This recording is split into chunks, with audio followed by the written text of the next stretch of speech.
Bonsoir Elisabeth Guedel. Une quinzaine de missionnaires américains portés disparus. Est-ce que l'affaire fait grand bruit aux États-Unis? Écoutez, les médias américains en parlent peu, ou en tout cas avec beaucoup de prudence, pour deux raisons. Tout d'abord, c'est très difficile pour les journalistes d'avoir les informations sur place, tant la situation est chaotique.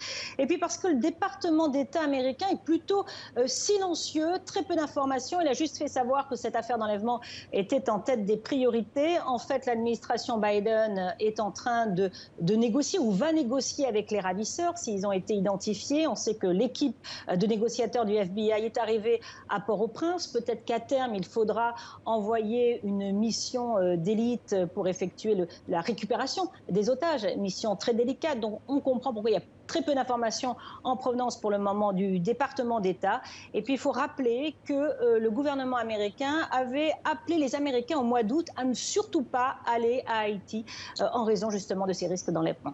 De nombreux Haïtiens demandent aux États-Unis d'envoyer des troupes sur le terrain pour stabiliser la situation. Est-ce que l'administration Biden pourrait y être favorable?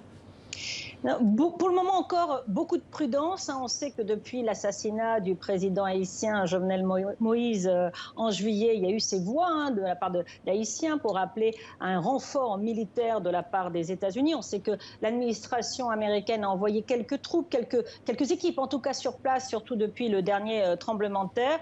Cet enlèvement intervient au lendemain du vote à l'ONU pour reconduire la mission des casques bleus à Haïti, mais il y a toujours donc cet appel à envoyer un petit peu de renfort militaire américain. Il faut savoir qu'aux États-Unis, il y a régulièrement des manifestations d'immigrés haïtiens, encore jeudi dernier à San Francisco, pour dénoncer justement l'inaction de l'administration Biden vis-à-vis de Haïti. Merci Elisabeth pour toutes ces précisions depuis les États-Unis.